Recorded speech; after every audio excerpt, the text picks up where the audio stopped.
Oh, you poor Lasswell fans!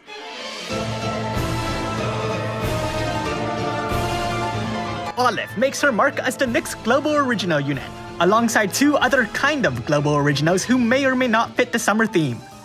And also Aloha Lasswell is here too because I don't really know why. Regardless, Beach Blaster Olive's special featured banner is the good old 28,000 Lapis step-up that's out of my reach, which means I'll likely manage to do that and a premium step-up summon a day before the banners disappear. Again.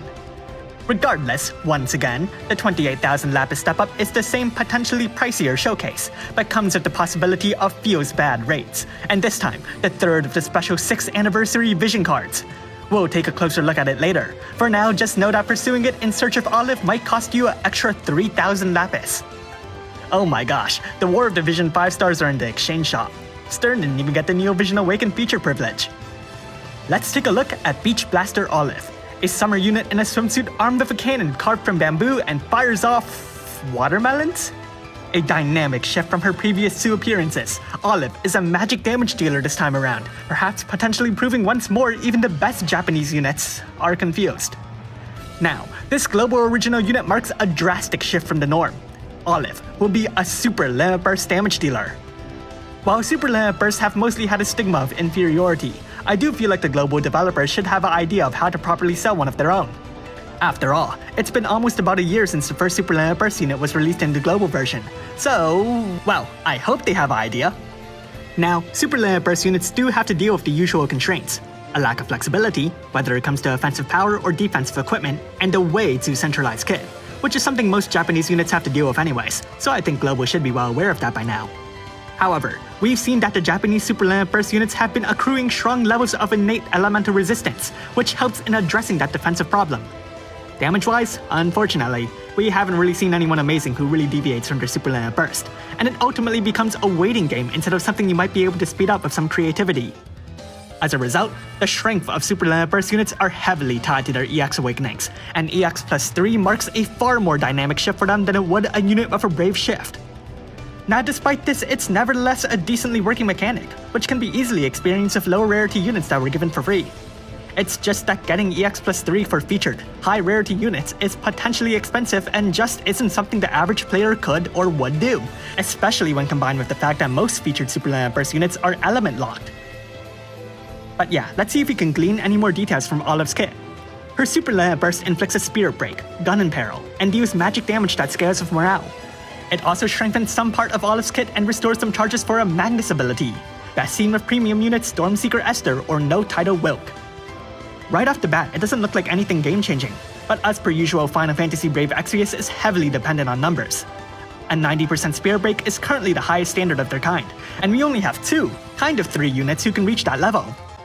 Weapon Imperos in the global version don't currently exceed 35%, and there are 3 units who can fire off those kinds of gun Imperos, so it wouldn't be too odd if we see Olive exceed that. The damage is likely flexible, but once again, everything comes down to numbers.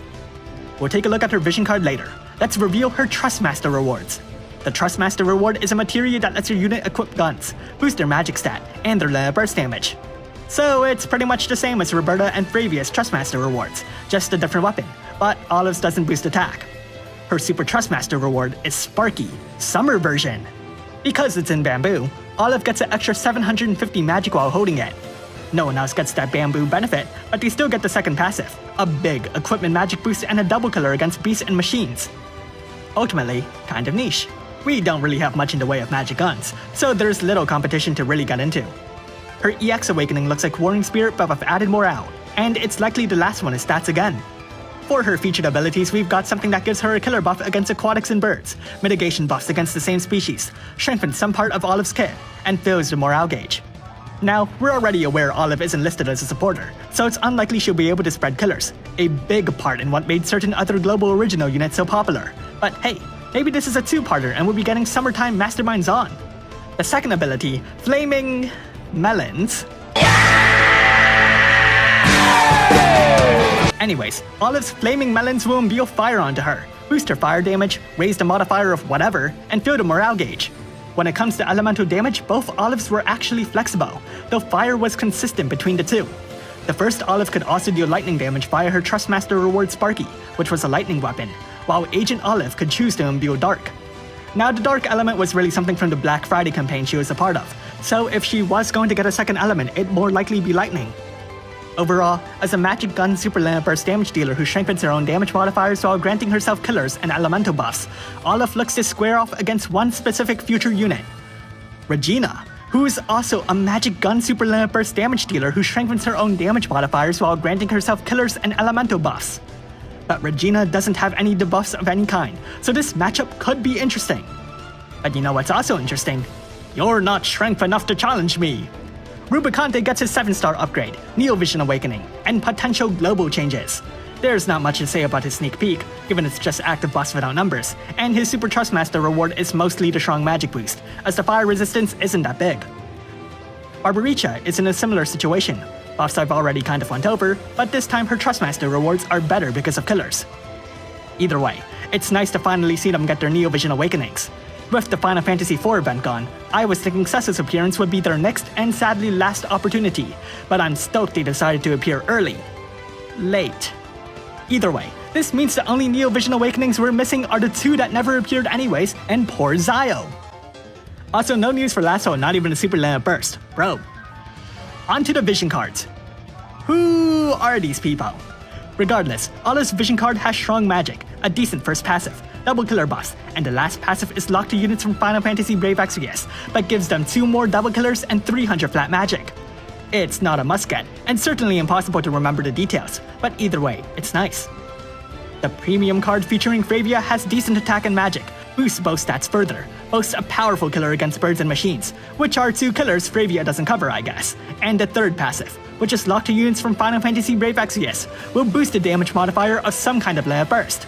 That could be really good too, but still, numbers. And lastly, a free vision card, Friend or Foe, featuring Lasswell and some guy from War of the Visions. It's free, and boasts flat stats too, so it's not bad to fill in any gaps. The Clash of Wills boss is a flying axolotl. It's kinda neat, not as scary as the last thing, but nevertheless a cool design. Since it's aquatic and a bird, not only is it the perfect punching bag for Beach Blaster Olive, it's also perfect for barely anyone else. Still, aquatic weak to fire? That's great for Roberta. And the bird weak to light? Well, bring out your EX plus 3 Fina. The War of the Visions collaboration appears, marking the celebration of, Final Fantasy IV, no doubt. They're upgrading the Excalibur weapon you probably forgot about, and that's pretty much it. I mean, I hope this means Gilgamesh gets a Neo Vision Awakening. We did see them release Elena stuff before announcing Neo Vision Awaken Elena. The second part of the collaboration, Creeping Malice. Fight a squid man. Fight a harder squid man. And if everyone manages to kill it 300,000 times, we'll get 1,500 lapis. Now it is a daily challenge, so surely there are more incentivizing awards, and since the event lasts 21 days, that's 21 clears per the general player who logs in every day. Which means, through math, that's a number. The story continues. This is cool and all, but what's really cool is what it also brings along. Lapis, main character equipment. Hava gets his shoes, giving him better stats and more support, but that's not super amazing. After all, Runda gets his head. Finally, now that Runda can wear his head on his head, you can use it to buff Tyvus' Limit Burst. Or, instead of giving him his head, you can give him his other head. Now, with Runda's other head on his own head, you can use it to buff Tyvus' Super Limit Burst. Regardless of how ridiculous it sounds, two-headed Runda will massively buff Tyvus' damage output, showing that a man's best friend is truly a two-headed robot. Also, Love Ship becomes the best fire buffer in the game, so that's an insane boost for Rain, Tyvus, Angela, and oh, hey, a Neo Fire Global Original unit. Finally, a permanent daily fragment challenge. Now, the available fragments have been cut down to a random range of 1 to 3, so at best that's EX plus 1 for a fresh new unit in about half a month, or, at worst, a little less than 2 months for that same level. On my side, I'm just stoked I'll finally get that one dumb fragment that I didn't even get from the daily fragment summon. I hate that! The post-6th anniversary Neo Vision summon. They're still updating it, so Olive will show up in this banner, though not receive any form of increased rates here. The premium pool at the end hasn't been updated though, and neither has the fragment exchange tickets, but it's not like I could have afforded this banner either way. Going swimmingly login bonus. What, no lapis? And that's pretty much it. Summertime Olive, Summertime Barbaricha, Beach Towel Rubicante, ha ha ha ha Lasswell, and a War Divisions collab that lacks featured War Division units. Hava still ends up the average one in the group of Season 4 units, and Lefsha gets such a huge boost I kind of regret not using my Neovision Select ticket on her. Oops. As for War Division's featured Vision card character that doesn't show up, I don't see why we couldn't see them later, but either way it doesn't really change anything for me. I won't be able to get anyone anyways.